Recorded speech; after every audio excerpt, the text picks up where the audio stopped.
Hi, Mystery Recapped here. Today, I'm going to explain a mystery thriller movie called Instinct. Spoilers ahead. Watch out and take care. The movie begins in a makeshift prison in Uganda, where anthropologist Dr. Ethan Powell is currently being held. He is an old man who looks unkempt, indicating that he has been away from human civilization for a long time. Ethan is soon taken out of the prison and extradited to the United States. He is then handed over to the officials from the U.S. State Department at the airport. Elsewhere in the University of Miami, a young and upcoming psychiatrist, Dr. Theo Caulder, is conducting a therapy session with a female patient. His professor, Dr. Ben Halding, along with several students, are watching this session from a nearby room. Theo carefully listens to his patient, and instead of simply diagnosing the problem, he tries to befriend her. This way, he gains access to the patient's perspective and understands her suffering even better. Eventually, he gets her to realize that she might be suffering from some sort of mental illness and that he can be of help. It is obvious that Theo is an extremely intelligent and resourceful psychiatrist. After the session, Dr. Ben hands Theo his new task: get an evaluation of Ethan Powell, who is currently being flown to the US. It is revealed that Ethan had gone missing in the Ugandan forests 2 years ago. He is currently under arrest for the murder of 2 park rangers. Sometime later, the US state agents land at the Miami International Airport along with Ethan. They take him straight to a holding room where criminals who have been extradited are kept. Everything seems to be going according to protocol until the door of the holding room doesn't open. None of the agents have the key, and one officer tries to forcefully unlock the door. This sets off an alarm which causes confusion among everyone. Unbeknownst to them, the loud noise begins to irritate Ethan. He has stayed in the jungle for the past 2 years, in peace and tranquility. Since the alarm noise is very sharp, Ethan cannot bear it. He thus pushes a few guards and runs away from the spot. Soon, the news is relayed to the security at the airport, and several cops try to stop him from fleeing. But Ethan is too dexterous with his movements. He's been training with the monkeys and dodges everyone in his path. When the cops eventually corner him, Ethan begins to beat anyone he can get his hands on. He only stops when he gets a glimpse of his daughter Liv, who had been waiting for his arrival in the airport's lounge. Ethan is then subdued by several cops and taken into custody. Back at the University of Miami, Theo has been doing some research on Ethan's case. It is revealed that the anthropologist was reported to be walking and living among the mountain gorillas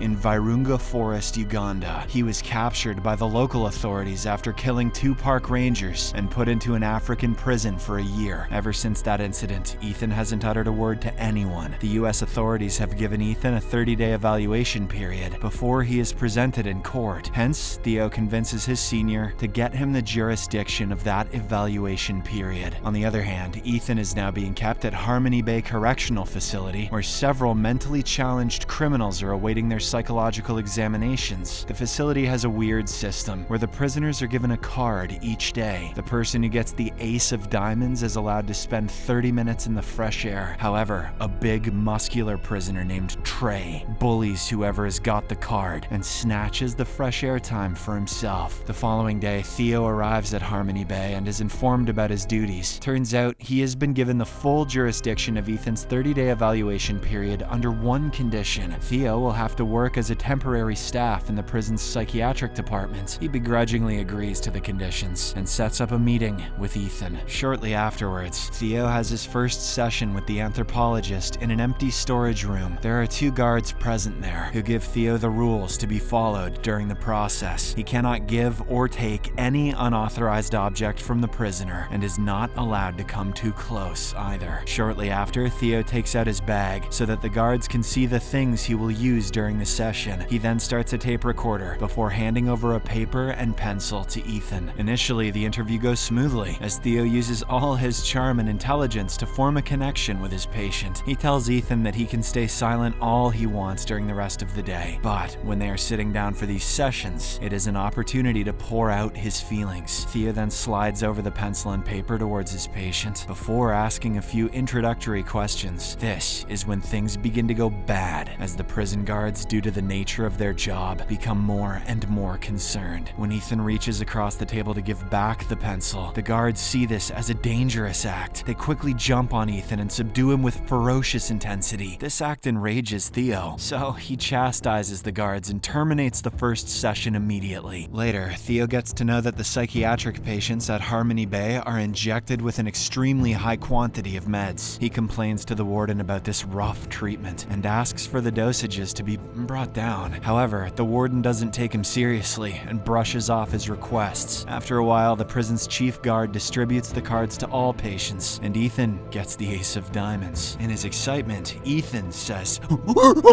Lunchtime arrives and all the psychiatric patients gather in the gymnasium. As usual, the big bully Trey arrives and threatens everyone to show their cards. He eventually makes his way to Ethan, who is quietly sitting with his eyes facing downwards. Trey gives him a push and asks to see his card, but the latter doesn't budge. Enraged, the bully smacks Ethan across the face and tries to check his pocket, but this is when our hero springs into action and knocks the bully down. He then strangles Trey, but before anything unfortunate can happen, the guards intervene. Ethan is about to be sent back to his cell when the other inmates point out that he has the ace of diamonds. The anthropologist is thus given 30 minutes of fresh air in the prison's park. Turns out this park is nothing more than a small enclosed piece of land surrounded by tall walls. On the other hand, Theo goes to Ethan's house to dig out personal information about his patient. He takes a picture of the house before entering, where he is warmly greeted by Liv. The two then begin to have a conversation about Ethan and his work. Liv reveals that her father was always a workaholic who spent more time in the jungles of Africa than with his family. Classic dad. One year, he invited her to visit his station in Uganda, where they had a wonderful time together. She took several pictures of her father, as well as the herd of gorillas that he was tracking. But despite their close bond, Ethan refused to come back home and eventually started neglecting his family. Upon hearing this, Theo is shocked, and he realizes that he has a complex case on his hands. The following day, Theo returns to Harmony Bay with several pictures in his bag. He shows them to Ethan during their session and asks him to identify the subjects. These include the photo of Ethan's house in Miami, his workstation in Uganda, the gorillas he was tracking, and a childhood photo of Liv. Theo tells him that he has the opportunity to say something to his daughter. To everyone's surprise, Ethan finally speaks after not uttering a single word for more than 2 years. He longingly holds Liv's photo and says goodbye. An ecstatic Theo then jumps on this opportunity and proposes a deal. If he manages to cut the dosage of the psychiatric medication, then Ethan will have to tell him about his work with the gorillas. The latter agrees to the deal, but doesn't return the photo of his daughter. A few days later, Theo returns to the correctional facility and starts his one-on-one sessions with Ethan. This time, the guards agree to leave them alone in the storage room. Ethan then finally opens up about his work in Uganda. He describes the environment around the Virunga Mountains, where his base station was situated. Bananas everywhere. Following this, the movie cuts into a flashback. We see a slightly younger Ethan hiking several miles to the area of a tribe of gorillas that he has been tracking for several years. The beasts seem to know him, as they are already used to seeing him lurking around. Even the tribe's leader, a giant silverback gorilla, seems to have no problem with Ethan. As the days pass by, the anthropologist becomes emotionally attached to these magnificent animals. He stops going back to his base station and starts sleeping in the forest instead.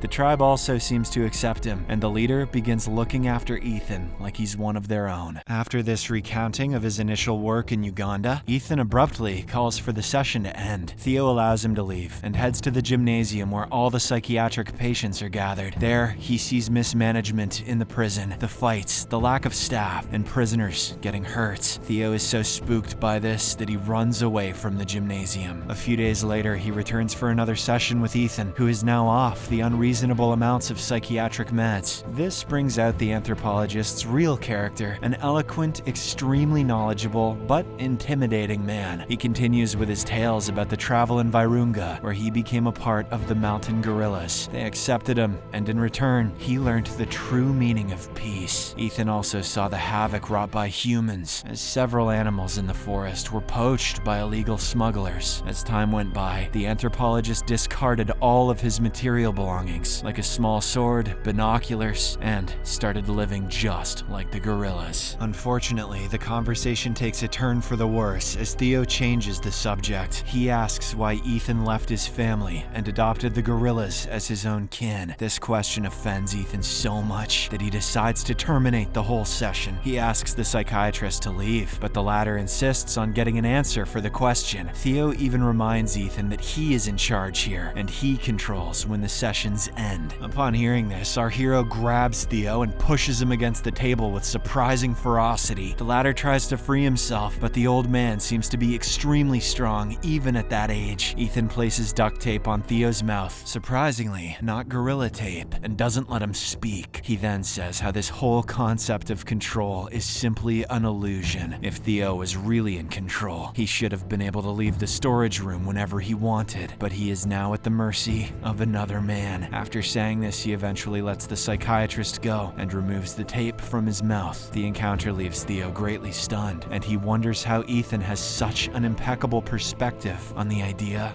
of control. As the days pass by, Theo begins to understand the anthropologist's perspective more and more. It is humanity's obsession with dominion over the entire Earth and its organisms that has caused so much suffering to everyone. If humans could simply stop playing God, forsake the lust for control over everything, they would be more free. After gaining this insight into the mind of his patient, Theo's entire objective shifts. He now wants to know what led Ethan to murder those park rangers. This information could potentially help the anthropologist get a reduced sentence, or even be free from potential jail time. One day, Theo manages to get permission to take his patient to a nearby wildlife conservation center. Turns out Ethan used to work here several years ago. The two are left alone near a cage where a male silverback gorilla is kept for study. The sight of this majestic beast being mentally and physically broken down due to captivity touches Ethan. This seems like a bad idea. Finally, after hiding his story for so long, he agrees to recall the incident that led to the murders. It is then revealed that a group of forest rangers had found Ethan's belongings that he had discarded in the jungle several months ago. They had then tracked down the gorillas and saw them surrounding the anthropologist. The rangers unfortunately misunderstood the situation and began shooting at the animals. Ethan, who by now had become a part of the tribe, was incensed by the killing. In a moment of blind rage, he grabbed a nearby branch and brutally killed 2 rangers before eventually getting subdued. Back in the present time, Theo realizes that this testimony can help Ethan's case in the court. If he can prove that the violence was caused due to a misunderstanding, the old man may walk free. But it clearly wasn't a misunderstanding, so I don't know what the goal is here. Unfortunately, that night, the chief guard beats one of the prisoners who cannot fight back or speak for himself. Ethan watches this and is reminded of the time when his tribe of gorillas were shot dead by the rangers. He bursts out with anger and mercilessly beats the guard. Ethan is about to finish him off, but he is quickly separated by the other officials. In the aftermath of this event, Ethan's court hearing is cancelled, and he is given a lengthy sentence for assaulting an on-duty guard. Theo,